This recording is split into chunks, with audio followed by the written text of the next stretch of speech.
साथ मैं हूं अंजना। ओम कश्यप। जयललिता की हालत इस वक्त भी बेहद नाजुक बनी हुई है।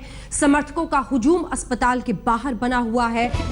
एआईएडीएमके के दफ्तर के बाहर एआईएडीएमके का झंडा झुका दिया गया है। इस बीच पनीरसेल्वम को उत्तराधिकारी बनाने के लिए दस्तखत कराए गए हैं विधायकों से। विधायकों की एक अहम बैठक भी अभी 6 बजे के लिए निर्धारित की गई है। झंडा झुका दिया गया है और जयललिता की हालत अपोलो अस्पताल में बेहद नाजुक बताई जा रही है। इस बीच देखिए, अब यह खबर बिल्कुल बदल गई है। एआईएडीएमके के दफ्तर पर झंडा ऊपर कर दिया गया है वापस। अब सवाल यही है कि हालत बहुत नाजुक है, तबीयत खराब है, तरह तरह की बातें और अफवाहें यहां वहां से निकल आती हैं। और इसी बीच अब ये देखिए, जो झंडा है उसे वापस ऊपर कर दिया गया है। शाम का ये पहर, धीरे धीरे अब अंधेरा छाता हुआ, लेकिन इस बीच ये जयललिता इस वक्त अस्पताल में है। हालत बेहद नाजुक है। थोड़ी देर पहले झंडे को झुका दिया गया था। इसकी तरफ से वजह से तमाम अटकलें लगाई जा रही थी, लेकिन एक बार फिर से झंडा ऊपर कर दिया गया है। ये आप एआईएडीएमके के दफ्तर के बाहर की तस्वीरें देख रहे हैं। एमजीआर की मूर्ति लगी हुई आपने देखी। दरअसल तमिलनाडु की राजनीति को समझने के लिए, देखने के लिए पहचानना होगा और ये जानना होगा कि किस तरह से यहां पर इन राजनीतिक शख्सियतों के इर्द गिर्द लोगों की चाहत बेहिसाब, बेकाबू स्तर तक पहुंचती है। आज भी कुछ ऐसा ही दिखाई दे रहा है। अस्पताल के बाहर भारी तादाद में लोग मौजूद हैं। रोना बिलखना तक हो रहा है अम्मा के लिए। वही अम्मा, वही जयललिता जिसे पूरे तमिलनाडु में हजारों की संख्या में लोग अम्मा कहकर पुकारते हैं। हॉस्पिटल से जिस तरह की जानकारी दी जा रही थी उसकी आप तस्वीरें देख रहे हैं। दूसरी तरफ एआईएडीएमके के दफ्तर की तस्वीरें देख रहे हैं। एमजीआर की वहां पर मूर्ति लगी हुई है और झंडा पहले झुका दिया गया था, लेकिन अब झंडा फिर लहरा दिया गया है। अस्पताल के बाहर समर्थकों का हुजूम है। हालत बेहद नाजुक बताई जा रही है और इस वक्त सीधे राजदीप सरदेसाई हमारे सहयोगी हमारे साथ इसी खबर पर न्यूज रूम से जुड़ रहे हैं। राजदीप, अभी भी हालत बेहद नाजुक, कुछ मिसअंडरस्टैंडिंग, जानकारी की कमी, अभाव जिसकी वजह से पहले झंडा झुका दिया गया था, अब वापस लहरा दिया गया है, किस तरह की जानकारी आ रही है वहां से? देखिए, एक बात साफ है अंजना की जयललिता की हालत बिल्कुल नाजुक है, बेहद नाजुक है। और इसके साथ साथ ये बहुत महत्वपूर्ण बात है कि एआईएडीएमके जो सपोर्टर्स हैं, समर्थक हैं, उनको कुछ आधे घंटे पहले बताया गया कि जयललिता अब नहीं रही हैं। इसके बाद उन्होंने झंडा नीचे लहराया, हाफ मास्ट पे रखा। इसके बाद अस्पताल से एक स्टेटमेंट आती है कि ये खबरें गलत है कि जयललिता की मौत हुई है। उनका कहना है कि वो लाइफ सपोर्ट पे है, लेकिन क्योंकि अस्पताल के अधिकारियों पर बहुत दबाव है, जनता का दबाव है कि जनता जानना चाहती है कि क्या हुआ है जयललिता से, और कुछ हिंसा की भी आशंका थी, इसलिए एक स्टेटमेंट आया है अस्पताल के अधिकारियों से। लेकिन हमारे सूत्रों के ने हमें जानकारी दी है कि सभी एमएलएस को ये बात बताई गई है कि जयललिता की हालत बेहद नाजुक है। बहुत कम उम्मीद अब रह गई है। एक ऐसा प्लान भी बनाया गया है जिसके तहत ओ पनीरसेल्वम मुख्यमंत्री बन सकते हैं, लेकिन जब तक औपचारिक घोषणा अस्पताल से नहीं आती है तब तक पार्टी के वर्कर्स को कहा गया है कि आप अभी भी प्रार्थना कीजिए कि कोई चमत्कार हो जाए और जयललिता को एक बार फिर एक तरह से जीवन दान मिल जाए। बिल्कुल। रोहिणी हमारे साथ अस्पताल के बाहर से मौजूद है। रोहिणी का रुख करते हैं। रोहिणी, तस्वीरें भी वहां की दिखाइए। और क्या कुछ देर पहले ऐसी जानकारी दे दी गई थी कि उनकी तबीयत ठीक नहीं है, यहां तक कि झंडा झुका दिया गया और अब वापस उसे लहरा दिया गया है? वहां से क्या खबर आ रही है रोहिणी?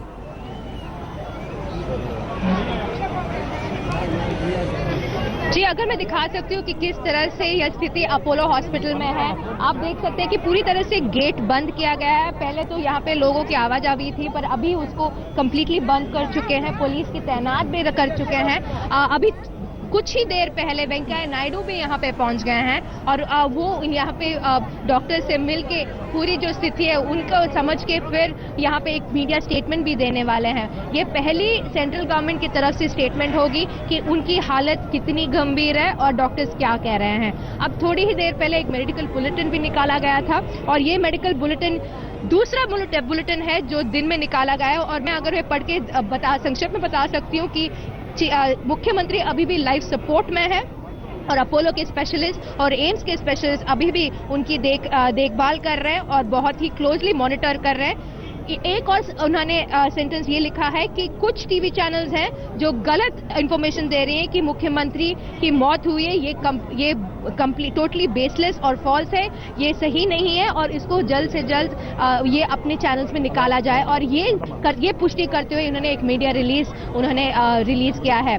अब बात करें तो अगर आपको दिखा सकती हूँ, पहली बात सुरक्षा कर्मियों को इसलिए तैनात किए गए हैं क्योंकि जितने भी AIADMK के सपोर्टर्स हैं गेट के बाहर ये आपको दिखा रही हूँ, ये बस 10 या 15% है। रोहिणी बेहद महत्वपूर्ण जानकारी आप दे रही हैं जो डॉक्टर्स की तरफ से बताया जा रहा है वो भी हम दिखाएंगे, लेकिन एक बार जरा आप साउंड करके दिखाते हैं। ये ताज़ा तस्वीरें इस वक्त अस्पताल के बाहर की आ रही हैं, जरा आपको दिखाएंगे किस तरह से वहां पर लोगों का रोना बिलखना जारी है। दरअसल जयललिता और जिन्हें वो अम्मा कहते हैं उनसे लोगों का लगाव इतना ज़्यादा है, वो तमाम लोग पहुंच रहे हैं। रोहिणी वो तस्वीरें ज़रा चली गई हैं, मैं वापस आपके पास आना चाहती हूँ, फिर वो तस्वीरें भी दिखाएंगे।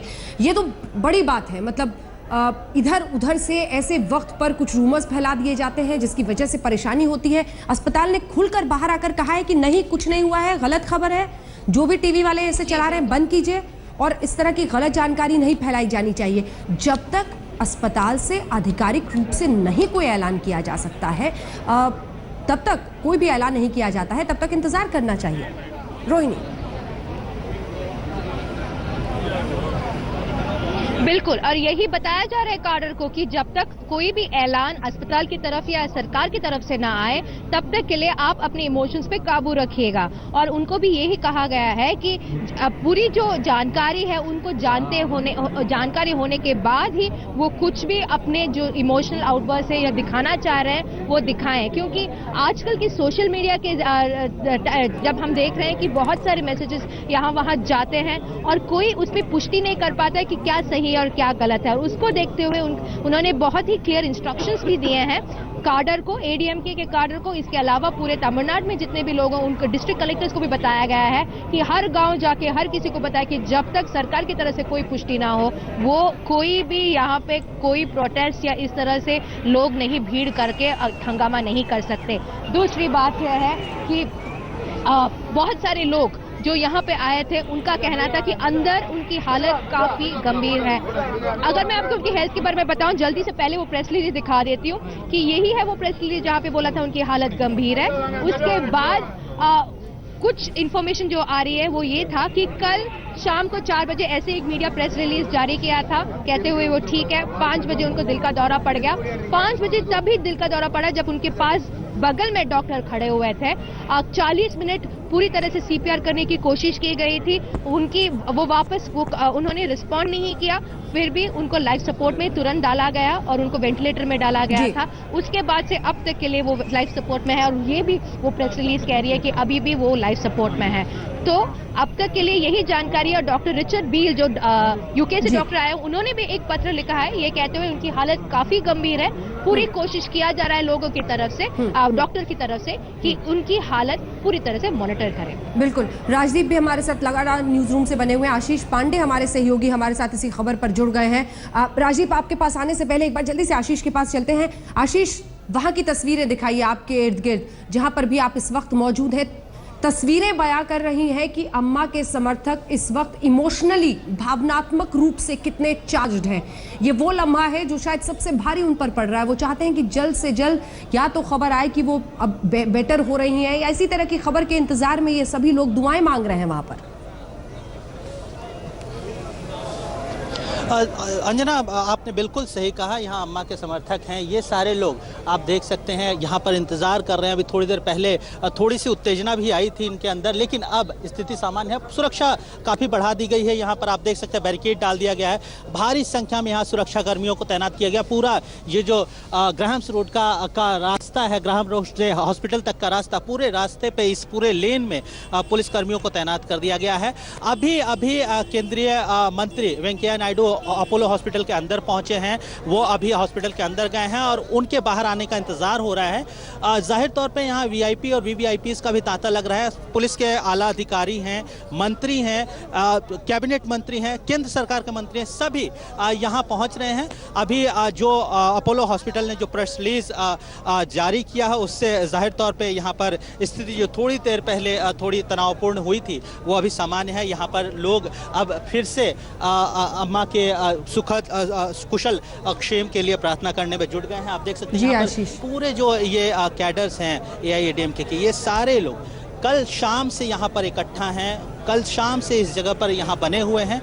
अब हालांकि थोड़ी सी स्थिति में बदलाव हुआ है। अब इनको बैरिकेड के सहारे मेन गेट से हटा दिया गया। पहले ये मेन गेट के पास रहते थे, पहले ये मेन गेट के सामने में बैठा रहते थे। वहाँ पर पिछले 73 दिनों से मेन गेट के बिल्कुल साथ में ये बैठे रहते थे, लेकिन अब इनको हटाकर इस तरीके से बैरिकेड किया गया है। यहाँ पुलिस कर्मियों को तैनात किया गया है। इस पूरे रास्ते में आने जाने वाले लोगों पर भी पाबंदी है। अगर वो कोई मरीज है या मरीज से संबंधित है तो ही उनको इस रास्ते में आने दिया जा रहा है। मीडिया कर्मियों को भी एक खास एरिया में ही रहने को कहा गया है। अंजलि, जयललिता की हालत इस वक्त भी बेहद नाजुक बनी हुई है। ये तस्वीरें आपको दिखाते हैं। अस्पताल के बाहर लोगों का हुजूम इस वक्त भी मौजूद है। सभी बस इस इंतजार में कि एक अच्छी खबर जयललिता की तबीयत के बारे में आ जाए। कुछ ही देर पहले लेकिन दुर्भाग्यपूर्ण तरीके से कुछ लोगों ने गलत खबर फैला दी थी, जिसकी वजह से वहां अफरा तफरी मच गई थी। दो तस्वीरें हम आपको दिखा रहे हैं। इस वक्त परिस्थिति शांत है। अस्पताल ने साफ साफ कह दिया है कि डॉक्टर्स की पूरी टीम है, अपोलो की, एम्स की, जो जांच में लगी हुई है, और कोई भी अफवाह इस वक्त नहीं फैलाई जाए। बल्कि खास तौर पर कुछ टीवी चैनलों का जिक्र भी किया गया जिन्होंने ऐसी खबर चला दी है। कहा गया है ये सब बंद कीजिए। एआईएडीएमके के दफ्तर पर एआईएडीएमके का झंडा भी कुछ देर के लिए झुका दिया गया था, उसे भी वापस बुलंद किया गया है। इस बीच खबर ये आ रही है कि ईसीएमओ और लाइफ सपोर्ट सिस्टम पर वो लगातार बनी हुई हैं। हालत बेहद नाजुक जरूर है, लेकिन दुआओं का दौर भी जारी है। हमारे साथ राजीव सरदेसाई हमारे सहयोगी अब न्यूज रूम से जुड़ गए हैं। राशिद अलवी जी लगातार हमारे साथ जुड़े हुए हैं। राशिद अलवी जी, आपके पास आशीष पांडे भी वहां से बने हुए हमारे साथ। राशिद अलवी जी, मैं आपके पास एक बार आना चाहती हूँ। अम्मा और अम्मा का पूरा राजनीतिक सफर, कई उतार चढ़ाव इन्होंने देखे, लेकिन आज देखिए कैसे लोगों का हुजूम है इस वक्त वहां पर, जो बस दुआ कर रहा है कि किसी तरह से वो ठीक हो जाए। राशिद जी,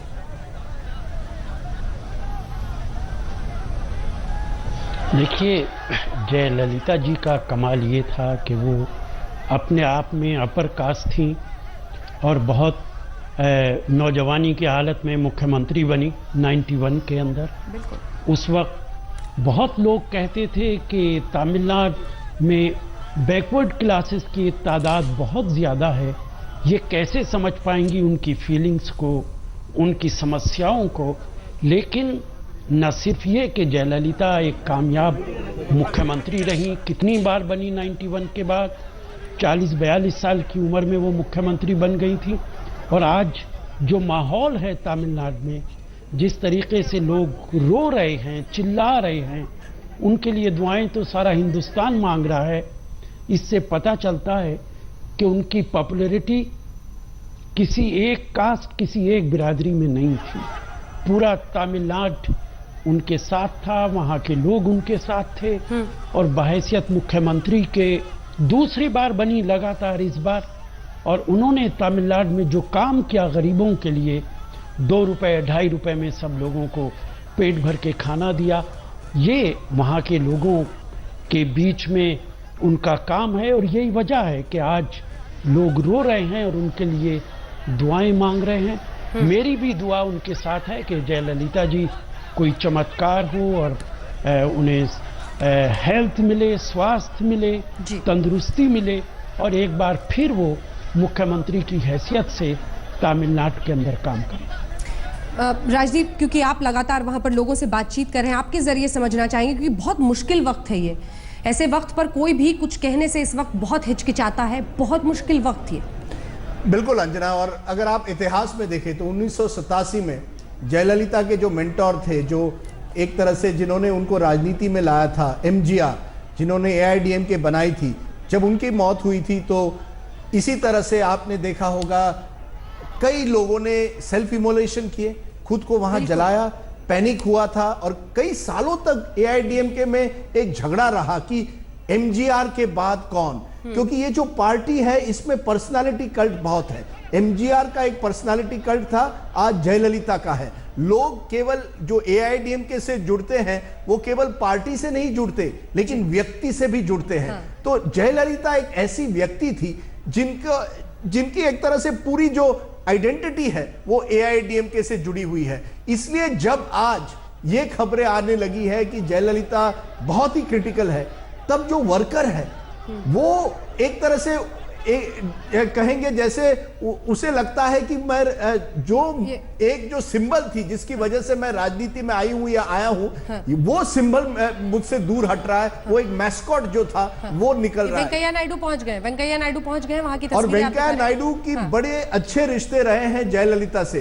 खास करके 2004 के चुनाव में आपको याद होगा जब बीजेपी ने तमिलनाडु में जयललिता के साथ अलायंस किया था, उसमें वेंकैया नायडू का बहुत बड़ा हाथ था। हालांकि उस चुनाव में जयललिता को हार खानी पड़ी थी, लेकिन इसके बावजूद सवाल यह है कि हर जो सेंट्रल नेता है वो उन्होंने कभी ना कभी जयललिता से अलायंस किया है। कांग्रेस ने भी किया है, बीजेपी ने भी किया है और जो रीजनल पार्टीज हैं उनके भी अच्छे रिश्ते जयललिता से रहे हैं। तो वो केवल एक रीजनल लीडर नहीं थी, तमिलनाडु की चीफ मिनिस्टर नहीं थी, पर वो एक नेशनल लीडर भी रही है। उनका एक प्रभाव है नेशनली। और आप ये भी जानिए आज लोकसभा में एआईडीएमके जो है वो तीसरी शक्ति एक तरह से है, थर्ड लार्जेस्ट पार्टी है। तृणमूल कांग्रेस और एआईडीएमके, ममता दी और जयललिता अम्मा, ये दोनों बहुत ही बड़े लीडर्स नेशनली भी माने जाते हैं। भारतीय राजनीति में महिलाओं का जो वर्चस्व रहा है उसमें एक अहम किरदार मानी जाती है जयललिता। और जैसा कि हम लगातार आपको बता रहे हैं, एमजी रामचंद्रन उनको लेकर आए थे राजनीति में। उससे पहले फिल्मों में एक्टिंग करती थी, लेकिन उनकी शख्सियत के इर्द गिर्द रुचि पूरे हिंदुस्तान में रही है। एक ब्रेक के लिए हम रुक रहे हैं। अस्पताल पहुंच चुके हैं वेंकैया नायडू। खबर यही आ रही है कि हालत बेहद नाजुक है।